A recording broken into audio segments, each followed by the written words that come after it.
Welcome to Career Bits, the podcast and videocast of the University Career Center at UNC Charlotte. I'm Jay. I'm Patrick. We're very excited to have on the show today Brooke Brown, Associate Director and Career Coach in the office here. Brooke is also the guru of all things career fairs here for the office. And so, Brooke, thanks again for coming on Career Bits and talking fairs with us, because it's fair season. Yes, I was about to say, thank you for having me. And it is fair season. So that is pretty much all I'm thinking about and doing. So let's talk about it. Indeed. So we've got two big fairs coming up. So let's start with that. The Science, Technology, Engineering, Mathematics, also known as the STEM Fair, is Friday, February the 12th. And then the Spring Career and Internship Fair, which is all non-STEM related career and industry opportunities, is February the 26th. So we've got them on 2 Fridays, a couple weeks apart, right? Yeah, exactly.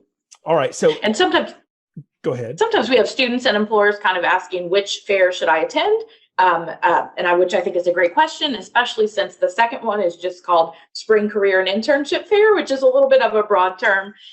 So typically, I will tell students and employers that if they're looking for or if they have positions in science, tech, engineering, or math, then they'll want to attend the STEM Fair. And for any other opportunities, then they'll want to attend the Spring Career and Internship Fair. And we do have employers that will attend both of those events if they have broad recruiting needs. We also have students that may attend both of those events, just depending on which one the employers they're interested in are registered for. Yeah, so even if you're a student in liberal arts or in business or something like that, but you want to work in a STEM field, it's not a bad idea to go to the STEM Fair, right?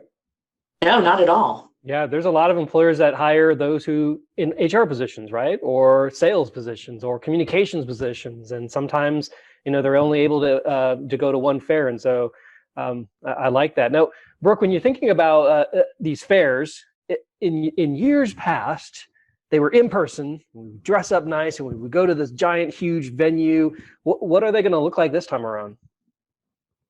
So we're all virtual, as you can imagine, this spring. I will say that the virtual career fair platform that we're using this spring, which is what we call it Hire a Niner, that platform is going to try to mimic what an in-person career fair is like as closely as possible, except for virtually. So for students, they'll kind of enter the virtual space. They'll get to click on employer names to see more information about those employers, what jobs they're hiring for, what types of students and majors and work authorizations they're looking for. And then students can join the queue. You could think of it like joining the employer's line to kind of get in line to be able to talk one-on-one with that employer. Employers will kind of see a virtual line or queue kind of on their screen, and one by one they'll take students from the line and then move to a video chat where they'll have that one-on-one conversation. So it tries to mimic the idea of going to a career fair, maybe kind of reading some employer information, kind of standing in line, and then getting that chance to interact one-on-one with employers. There are definitely some, I think, benefits kind of on both sides with it being virtual.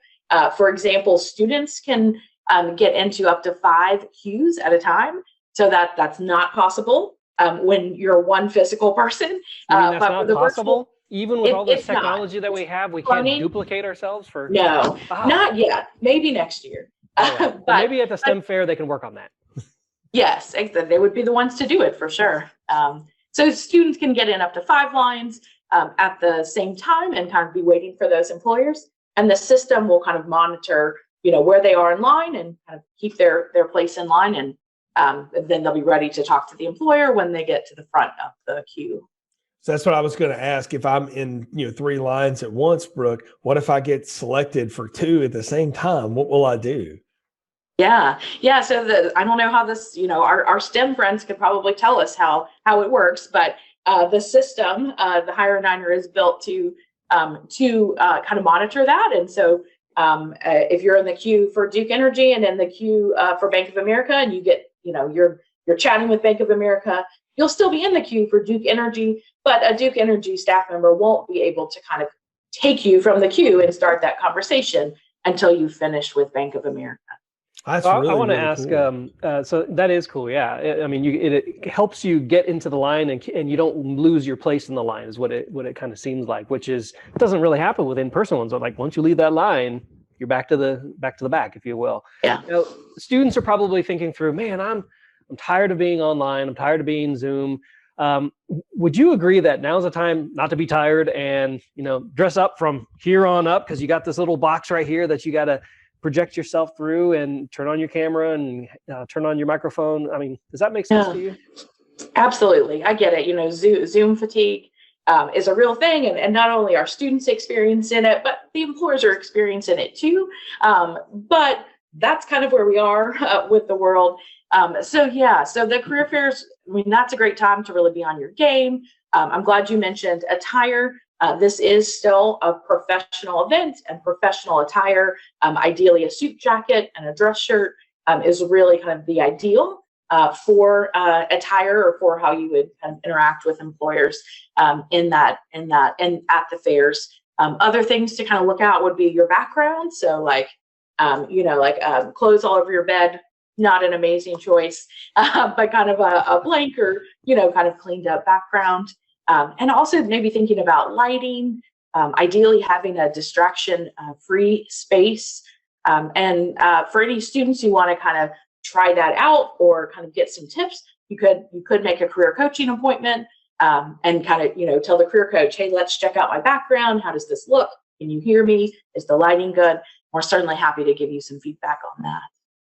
I'm going to add too that in Big Interview, there's an opportunity for you to practice at 2:00 in the morning if you want, and have it sent in, and one of our peer career ambassadors, who are fantastic, will give you some advice on what they're experiencing on your side. That's great. That is great. So Brooke, if I'm preparing myself as a student for other things I need to do, make sure I've got resumes on HireNiner too, right? Because when I'm in that chat queue and waiting queue with an employer, that's where they're actually going to get a copy of my resume, and they'll be able to make some notes and talk about me behind my back after they're done talking to me, right? Yes, absolutely. Once an employer kind of chooses you, kind of and says, "Hey, I'm going to go ahead and chat with Sam," the employer will be able to see your resume and see kind of basic information like your name and email address. And we know that employers do really appreciate being able to glance at your resume before they kind of start that conversation, so they have some background on your major, maybe what year you are. That would help them kind of tell, is this someone who may be looking for an internship, or are they looking for full-time? So absolutely. When students go onto the career fair in HireNiner, the kind of the RSVP button says attend. And when you click the attend button, it's then going to give you the opportunity to either choose a resume that you already have uploaded into HireNiner, or upload a new resume. So kind of either option that you'd like, but you will end up with kind of one resume that you're using for the career fair. And once you select that, when you RSVP, then that will be the one that employers can see as they're interacting with you. So very similar as if you were going to go to the fair and do the same thing. Exactly. Kind of talk about that. You put together your greatest hits resume, if you will, and that's the one you use at the fair. Now, if I'm an employer, I'm a student attending, though, not only am I missing the awesome food we always order as part of the career fairs and stuff, but I'm also missing the fact that I can just pop by one of the many desks where the career center's there and get a question answered. If I'm an employer or I'm a student, do we still have that option in a virtual fair? Yeah, we do. It's virtual, as you can imagine. So there's kind of two different ways of getting support for students and alumni that are attending the career fair. You'll see that the very first employer listed on the page is actually a help desk. And our career coaches will be at that help desk. It will look exactly like it would look if you were working with an employer. So you would join the queue to talk to one of the career coaches, and then you can get technical support. You can ask questions about what you should say, what you should be prepared for, maybe even a last minute kind of check on your background and like suit, and see if there's any tweaks to be made. So that's how students and alumni can get support. And then for our employers that are attending the event, we will, or in some cases have already shared, we'll have a Zoom room that will be for employer support. So employers can pop into the Zoom room. We'll have our employer relations staff there and can answer questions, even have them share their screen and kind of walk them through things. And that help will start an hour before the fair actually begins. So kind of providing some early support as employers kind of get used to the system. So flipping the coin, I know we're coming down on time. Any quick advice for employers that are joining in the career fair? Yeah, I think, because it's because it's technology, because it's one of many systems that are out there, and because we're all kind of getting used to it, I think for everyone, probably patience is definitely a virtue with this.